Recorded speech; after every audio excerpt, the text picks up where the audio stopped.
Hey everybody, I'm Zach. And I'm Jesse. And you're watching Disruptive Investing. And I am super excited, Jesse, because we are going to have a company on here. We're going to have the CEO, Matt Mahar from Cana.com. And I can't even explain to you what this is. We're going to have to let Matt do it. But once you've seen it, I think your mind is going to be blown. So we're here with CEO Matt Mahar of Cana. And you may not have heard of Cana before because they've been kind of in stealth mode for the past few years. But now they just came out. And Matt, really excited to have you here. I'd love for you to share what Cana is. Yeah, absolutely. Yeah, thanks for having me, first of all. Yeah, I'm excited too. So Cana, we created the Cana 1. It's the world's first molecular beverage printer.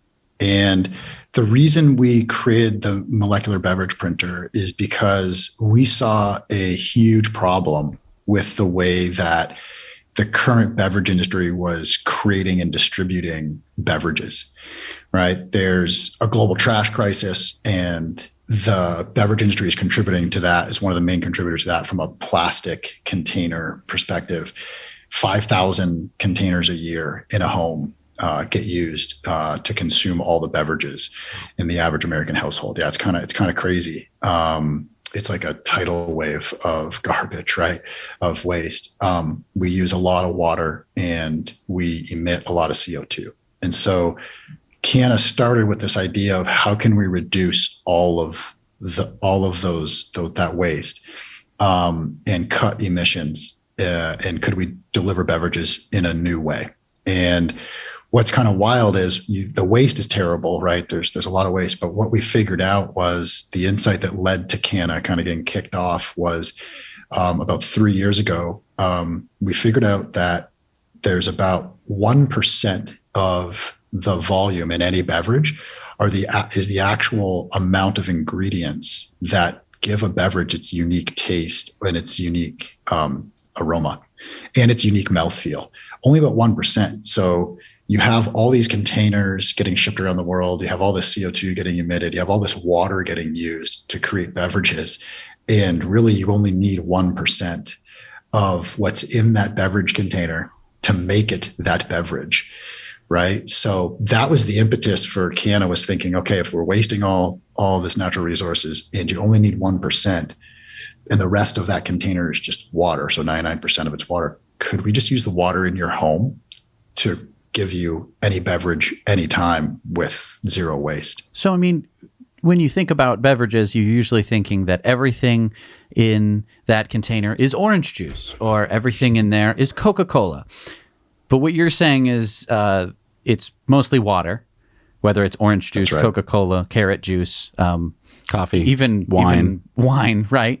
And there's only a tiny little bit of it that is like if you were to concentrate all of it into a thing. So isn't that just kind of concentrated stuff? Isn't that like Kool-Aid?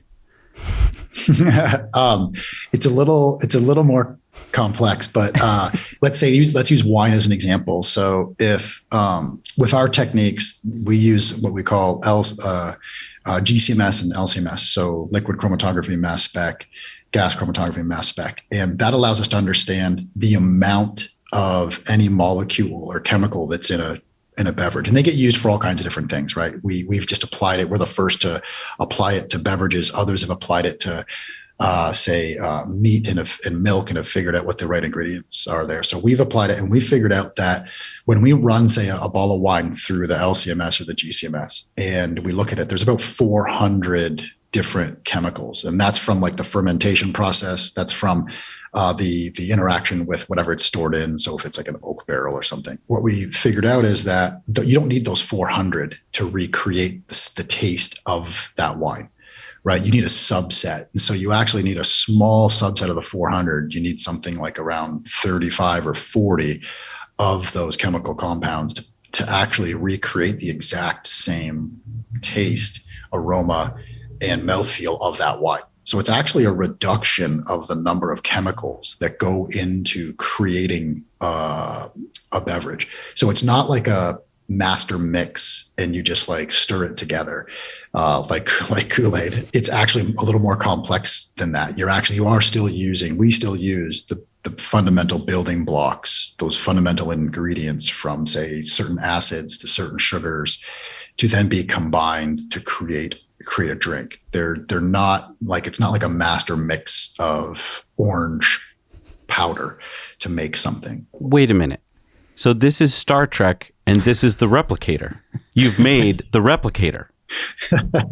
It's very close. Yeah, it's on two ends. Yeah, scanning it in, we've created the tricoder, and then on the way out, we've created the replicator. So yeah, Dave Friedberg was one of the original founders, as well as our chief science officer Lance Kaiser, and they're both big fans of Star Trek. So when they started out and they learned that, hey, you could recreate a beverage by reducing the number of compounds, running it through this instrumentation, and you could make it. That was their initial thought. Dave's like, if I could create a replicator, I could eliminate all that waste, and I could give people all the beverages they could ever want. But now for, aficionados and people who really, they care about the wine that had sat in those oak barrels for so long. I don't even know if they're oak barrels. I don't even know. But for those people, I mean, don't they care about all these other compounds that you can't taste? I mean, because that's what makes that wine the wine, isn't it? Yeah, well, there's a couple things to think about. So listen, humans are complex, but our actual palates aren't that complex, right? You don't need all those ingredients. You just don't. We're actually pretty simple in terms of what our taste and smell receptors can interpret, and so you just need to figure out what we can interpret, and you need to figure out what those ingredients are, and that's what we've done. Now, there's some people that are crazy outliers, and they need more ingredients, but that's like way outside the bell curve. So for the majority of us three, and probably a lot of others, it's very basic in terms of what we can smell, and our taste and our receptors can figure out or can interpret as taste or as smell. So very, very basic. So it's actually, to be honest, it's not that complex. The aficionados, they are the same as you and I. The other thing too to remember is like, they probably really fall in love with like the brand or like maybe the romance of how something got created. I know I do. It's like, it's be cool. Like the next crafter of this beer or this wine, they spent years doing it. It's like, that's a romantic story, and that influences the way you think about beverages. So there's a little bit of that playing in there too, I think. Well, and it kind of makes sense because, wines come from grapes, and grapes are just a plant. They're just trying to be grapes, and then we come grab all the grapes off the vine and step all over them, smush them all up, and it's like they weren't like designed to make wine. We just happen to be like, hey, this berry makes some pretty good alcohol-y stuff, and then we got into it. But most of the compounds in the grape are just like, part of how the grape needs to be a grape, and we just decided to make a potion out of it, and we get drunk off it, and we go, this stuff's great. But I mean, that's why it makes sense that you don't need every single compound in it, because it's not. Oh, right, because a lot of those compounds are just to make the grape a grape. Right. Yeah, there's a couple things happening. So like the amount of water that we use to create the grape, let's say, right? The beverage industry is huge. It's like $2 trillion globally, right? It's massive. And we use about 400 trillion liters of water every year to grow the ingredients, right, that go into our beverages. That's the barley, the hops, the coffee beans, the grapes, whatever it may be. And so using grapes as an example, we use about 600 liters of water to create one 750 milliliter bottle of wine. Wow. So think of those grapes, we water them, we use the 600 liters, and then wine specifically is about 87% water. So we use all this water, and then we're shipping around all this water. And so to your point, the intention of grapes, many different things, right? But you actually don't need that entire waste. Actually, you don't need all the water waste. You still need the right ingredients from that grape. And so what we focused on figuring out is what are the exact right ingredients from that grape, as well as what happens to it during the fermentation process. And some of them are oak barrels, so you're correct.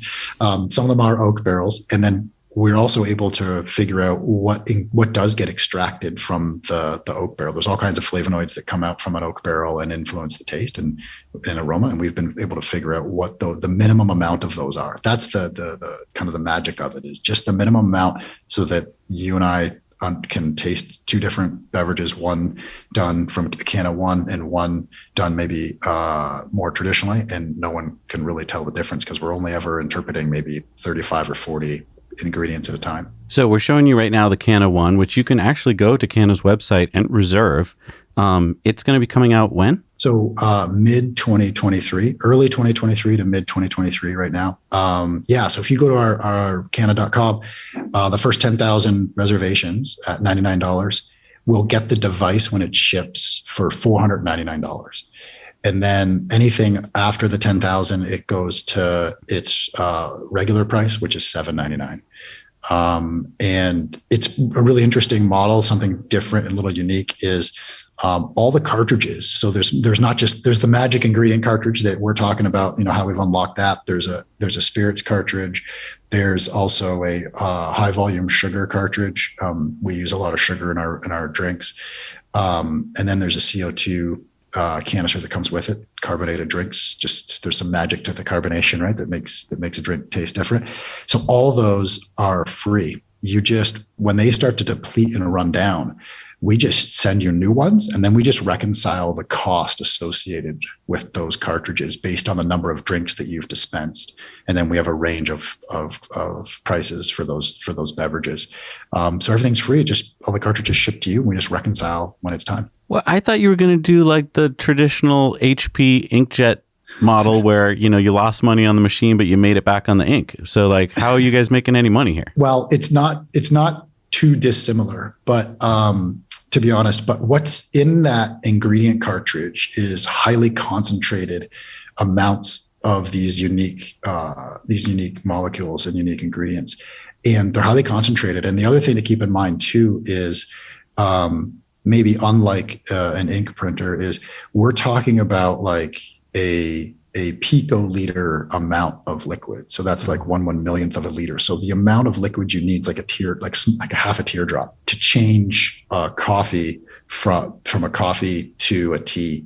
So we're only adjusting all the same ingredients, just the littlest, tiniest bit. So you can actually fit quite a bit into that cartridge. And these are all like FDA approved ingredients. These are like their supply chains already exist to get all these. It's all, already in place. So the cost associated isn't too extreme. We're not necessarily creating anything net new there. So that's where we're able to offer something like this versus an inkjet printer. What's so exciting to me about this is that there's two kind of big reasons to want this machine. One is you're unlocking all of these flavors. So like if I invite my friend over and they're like, I'm like, can I get you something to drink? I've got water and some old beer, right? In my fridge. Now it's like, hey, you want pretty much anything to drink? That's exciting. The second part is these drinks are less expensive. Like I was looking at your website and like a cocktail is very inexpensive. And I was thinking about it, that makes sense because normally you have to buy like a $30 bottle of gin and a $30 bottle of vodka just to be able to make any basic cocktail.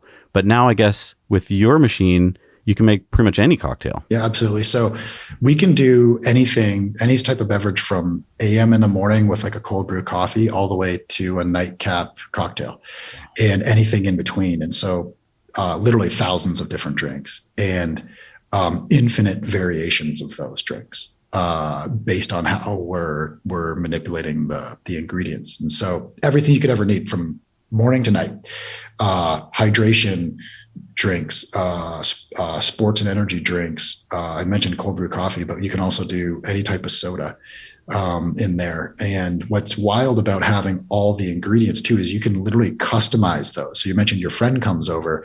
Not only can you offer the massive variety, thousands of beverages on demand, you can literally customize them to that person's taste. So if they're like, hey, I don't like your blend of whatever, mimosa, it's too not sweet enough, they can literally just be like more sugar, and we can add more sugar and more flavor to it, and they can get their own personal version of it. This is exciting because I know in our own crew here at Now Bobby sometimes wants a little more caffeine in the day, or maybe there's a day where he wants less caffeine, and normally that means you have to buy a whole bag of beans that's whatever that is. But now you're saying that basically you could have like, oh, you know what? I think I'll dial down the caffeine right now, or I'll dial it up. Yeah, that's right. Yeah. So no more having to like go pre-purchase bulk amounts of things, right? Like your pantry now could be completely reused for something else because you just have this device. And yeah, you can instantly create on demand anything. And that customization that I talked about isn't just your basic like sugar and flavor. Think of it as like you have access to every every raw ingredient, and you can adjust it. So you can adjust sugar levels, alcohol levels. You can add caffeine. We even have put vitamins, vitamin B, into the cartridge, and you can add wellness shots to any beverage. So you can adjust all of these up and down. And I think what you see in the beverage world right now is this massive trend, macro trend of just the crossover of ingredients, right? You got a coffee that's got protein in it now, and then you got a milk product that's got caffeine in it, right? And you're seeing all this crisscross over alcohol that has vitamins in it. We're literally allowing you to do that on demand in your home without having to have massive amounts of supplies or go to the store to purchase anything. I just want to think about the supermarket for a minute. I mean, there's an aisle, and in that aisle is all the sodas. There needs to be a lot of soda because people drink a lot of soda. And so there's half the aisle is soda. There's a quarter of the aisle is bottled water. And then there's a whole other section for every other kind of drink imaginable. So I just want to kind of go through a list of, just off the top of my head, some beverages, and I want you to tell me if you can make something. Okay, so I'm just going to start off with orange juice. Yes, orange juice, yes. Keep in mind, one of the things, recreating the flavor and the aroma and the nutritional content of orange juice, yes. Pulp, anything like that is a little more challenging for us. That's fine. I don't like pulp. Yeah, there you go. If you drink pulp free, then we got you. Okay. So then like a guava juice? Oh, yeah. Interesting. So similar, right? We can recreate any taste and any aroma, but anything that has suspendables in it, right? Because the amounts we're dispensing are so small, is a future endeavor for us. But absolutely, that taste and aroma, we can absolutely recreate. Okay. So then coffee? Check. Milk? I'm going just wild. I'm trying to throw you curveballs. You're trying to stump them. Yeah. So same. Milk is a really interesting one, and not just maybe just so there's milk from cows, and there's almonds, and there's all kinds of other ones. Oat milk too. Anything that's got protein in it or anything that's got suspendables, that won't be in generation one. Okay. I have one though. I spend a lot of extra money on organics.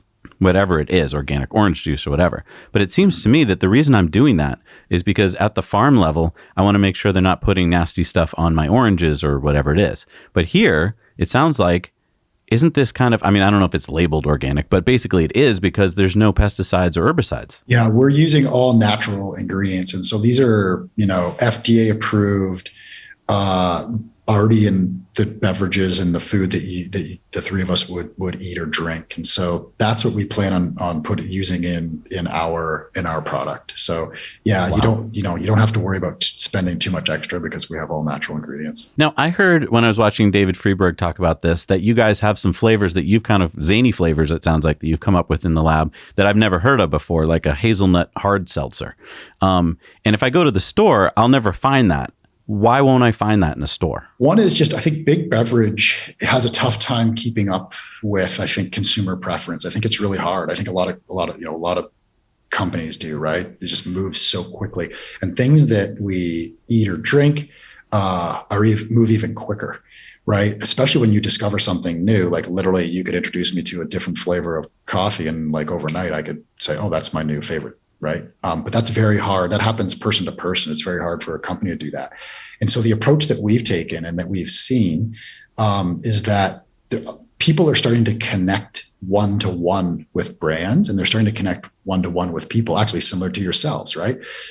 There's your channel, and there's a lot like it that you can go out and connect with depending on what you're into. There may be a channel for something, home building now on YouTube, and people can connect one-to-one. And that to me is the same as a brand connection.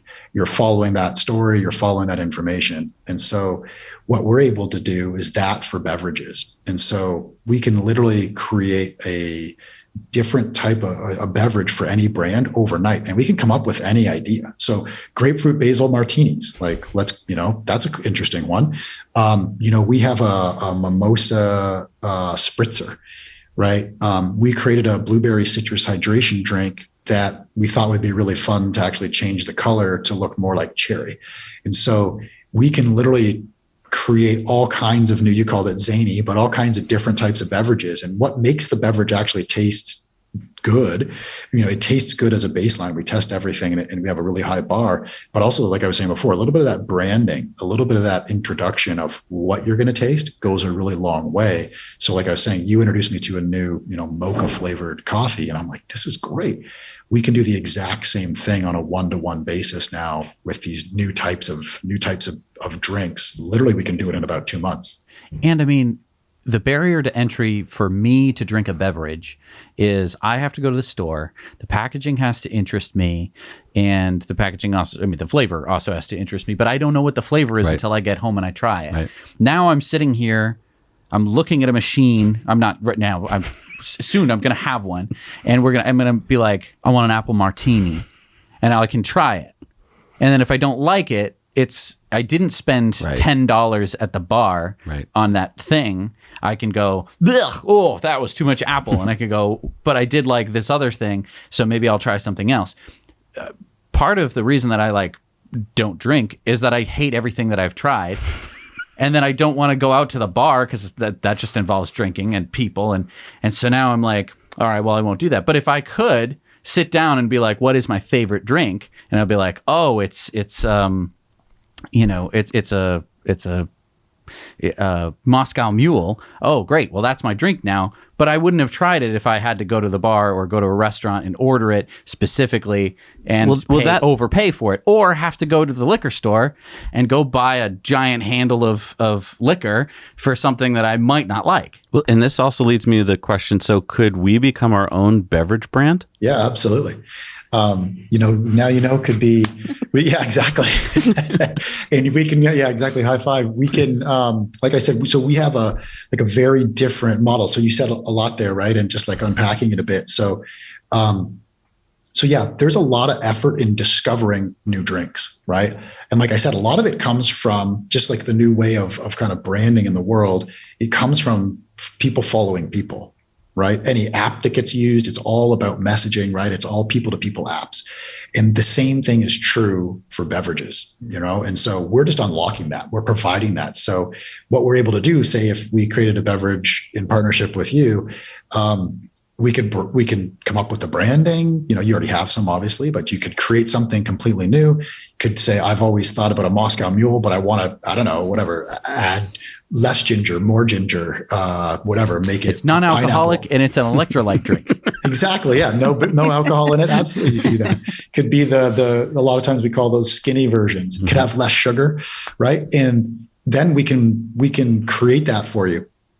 Our partner team takes about 2 months to actually go through that process, create the beverage, test it with yourselves, but also external, and then get it up on the platform. Because we're essentially a beverage creation platform, we can literally push, digitize beverages into the cloud and push those down overnight. And we call it from creation to cup in about, like I said, in about 2 months. And we could have your beverage out in the wild, and people could be drinking it, and you could be doing the introduction. Like the two of you could be doing the intro.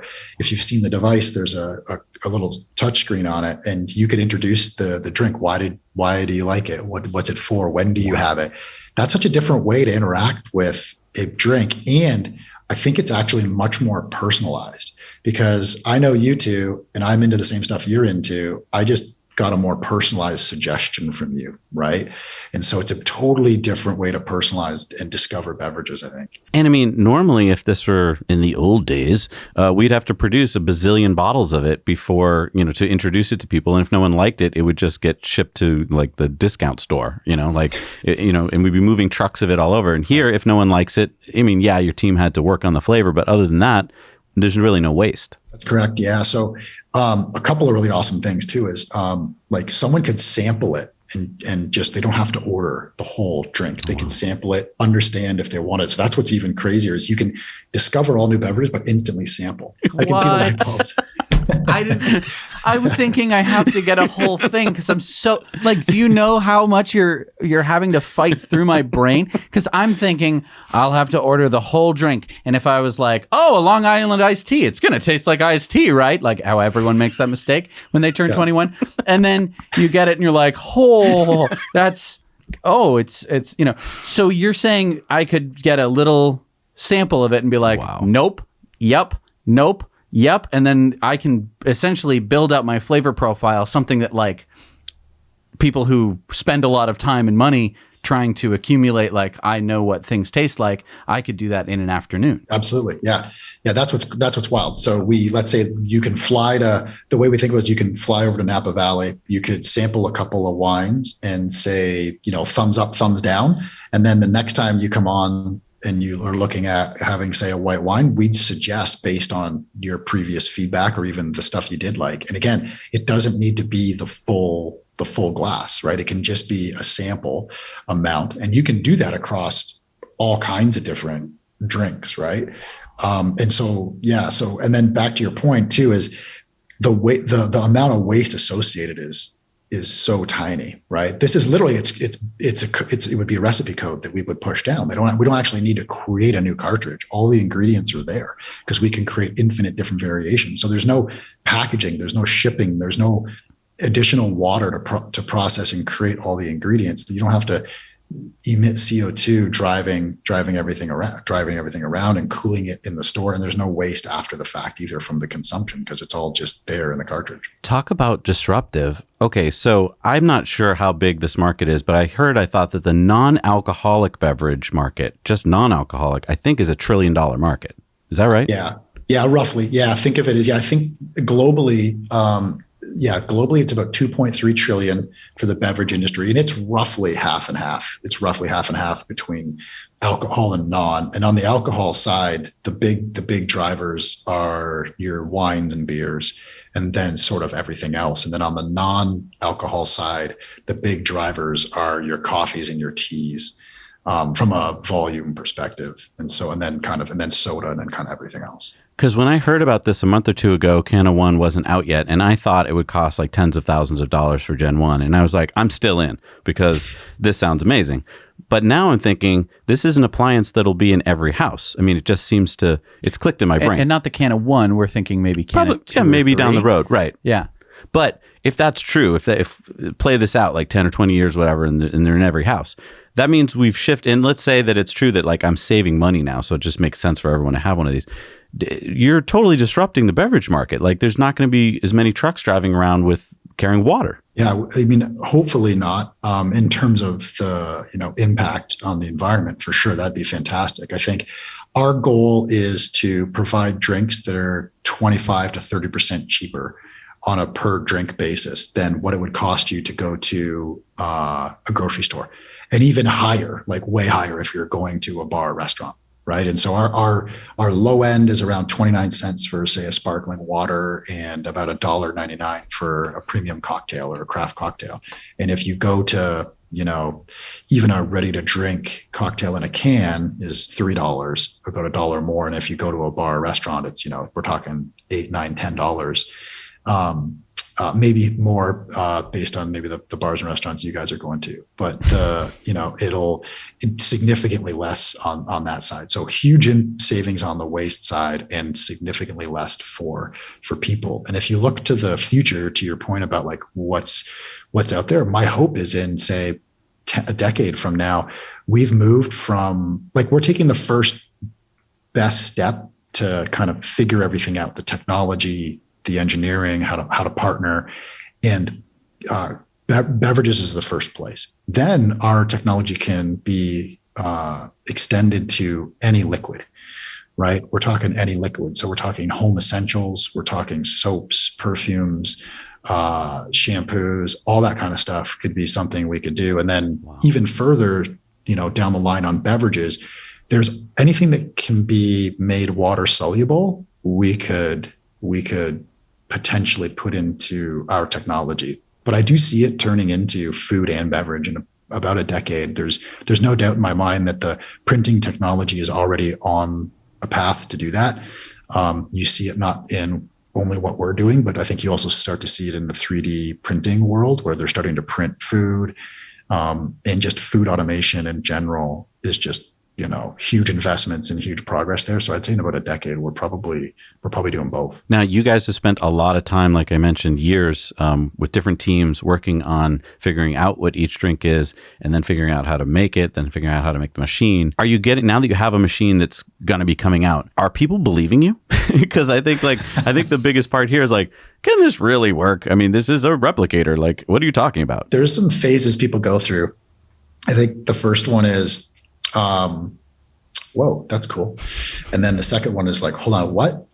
Tell me what? And then the last one is, okay, like, does it taste good?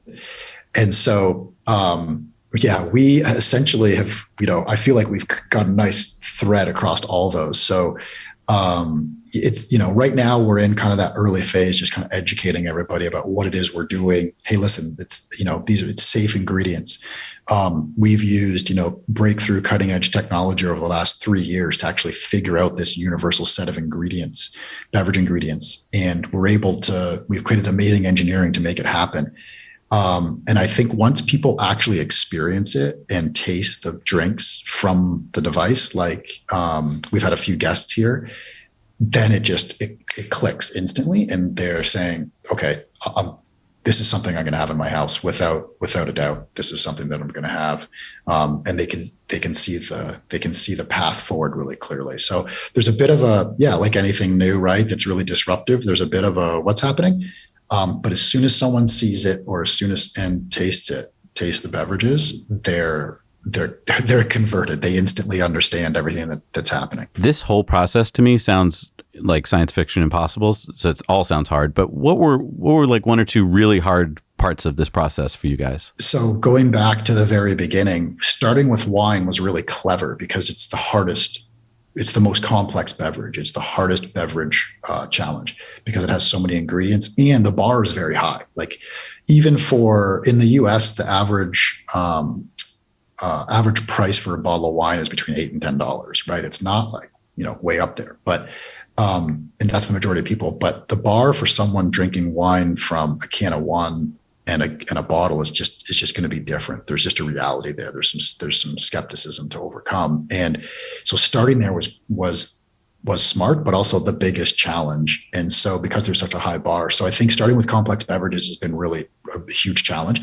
The instrumentation that I mentioned before, the gas analysis and the liquid analysis, that instrumentation isn't exactly tuned to do the exact things that we want to do. So we had to invent a few things there, and automating everything. We had to create a proprietary process to automate everything in that analysis. So that's actually was a huge challenge. That's essentially what we spent, the majority of the 3 years doing. So that's one part of it. The other part of it is the molecular printer itself, the Cana 1 that goes onto your counter.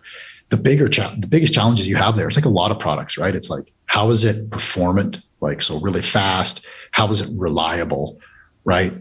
Those are two big things. And for us, we are micro dispensing technology. We want it to be in your home for 5 to 10 years, right? This is like a refrigerator. And so making sure that what we're putting in the product can last that long. So we're going with, when we talk about micro dispensing technology, things are opening and closing on a micro scale very quickly. Like I was saying, to let out that teardrop of liquid. And we're making sure that we have millions and millions of repetitions on that technology so that it lasts a long time in your home. And I think that's the other big challenge, which is really driving the quality up and really making sure that we hit our performance goals with our Cana 1 that's gonna be on your countertop. So those are two of the big pieces. And I think actually just general skepticism, like you said, people are like, you're saying you're doing thousands of beverages instantly. I can customize them. I can add vitamins, and there's no waste. And everything gets shipped to me. And it's like, yeah, you got to come and see it. It'd be awesome actually to have, to show you guys and have you guys come out and check it out. And that would be like when you're doing one of your drives across the country, stop in and you can see it. And just like I said, it clicks and you see the whole thing come together. But that whole path is a really big challenge. All right. Well, we'll see you next week. We're there.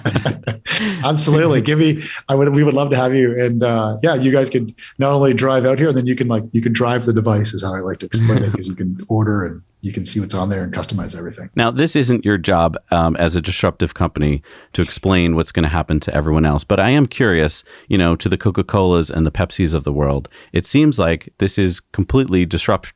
And so I'm trying to picture in the future what happens to these companies that are basically just bottling companies. They're moving water around. What do you think is going to happen to that part of the industry? So I think without Cana, I think what's happening there is that if we're looking at it, and the pandemic kind of amplified this, is there's a lot of just raw ingredient headwinds.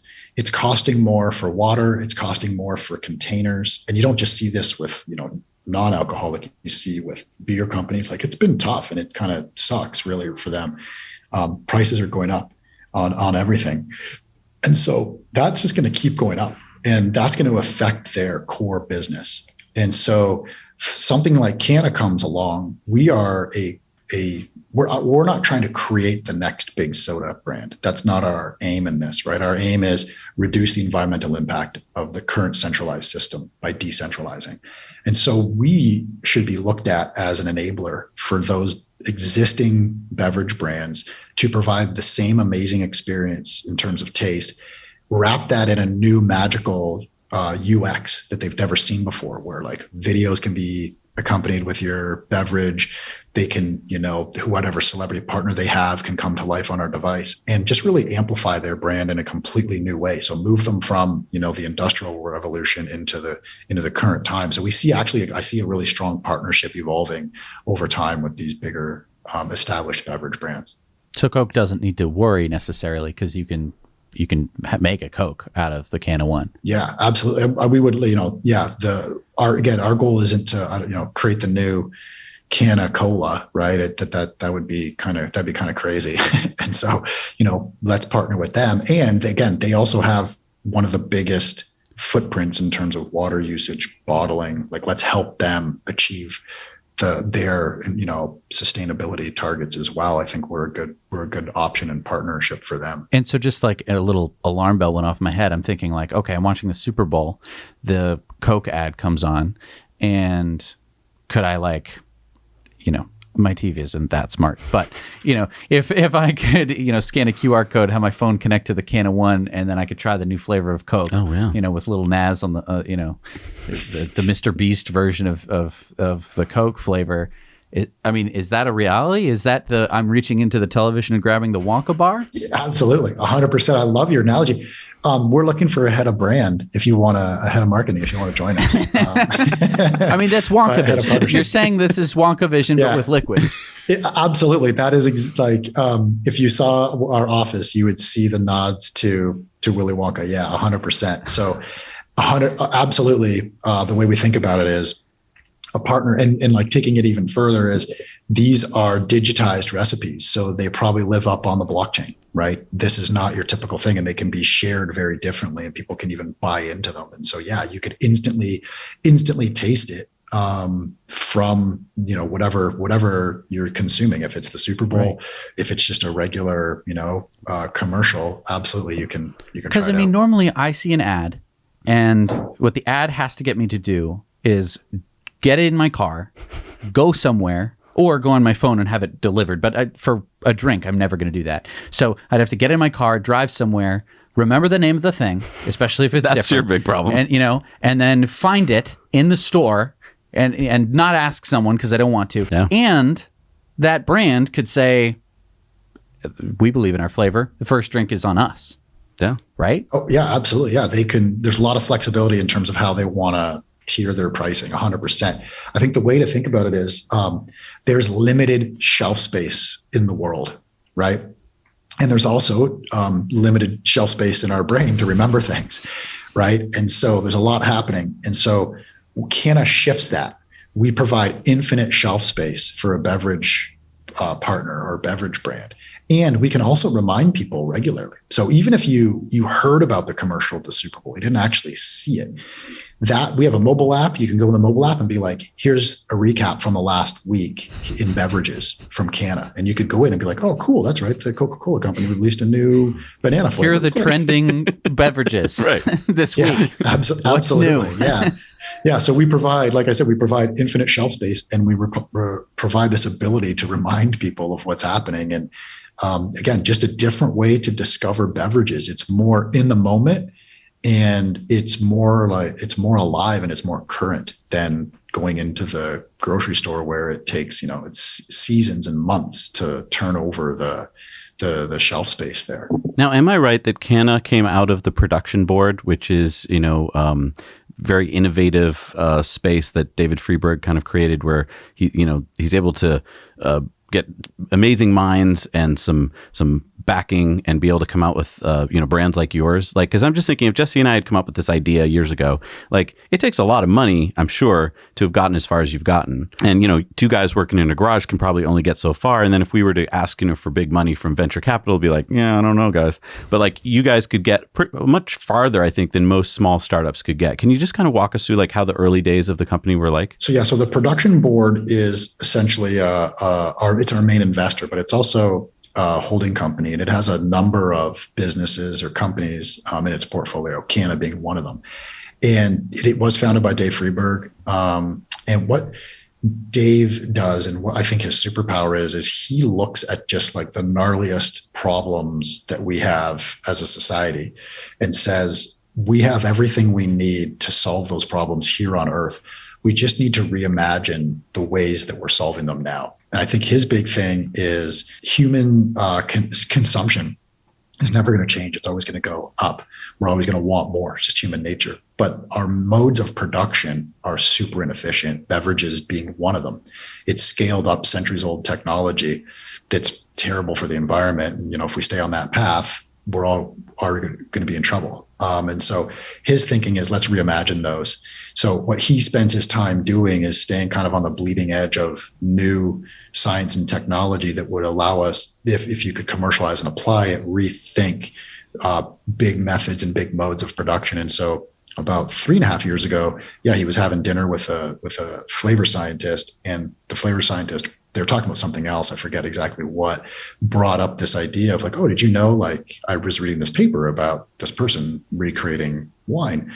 And then just the light bulbs went off. And so Dave was one of the founders. He invested money from the production board into Cana and started that process of figuring out, could we recreate this? And that question of, if we did, could we create the Star Trek replicator? And then the production board, what's awesome about them is they continue to deploy their capital on other big bets that they think are really important in the science and technology space. And so they support us in all kinds of different ways, not just with capital investment as well. They manpower, they've been really great.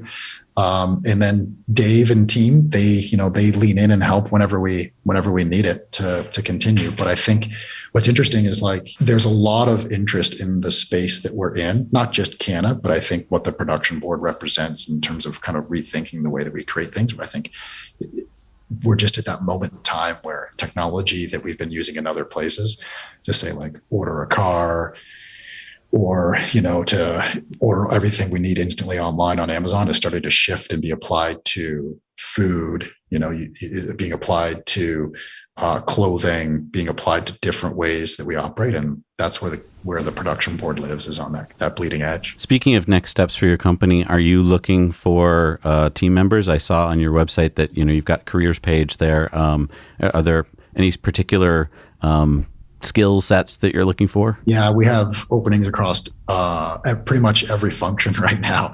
So software engineers in embedded software. We need hardware engineers across electrical and mechanical, product managers, product designers, branding and marketing as well.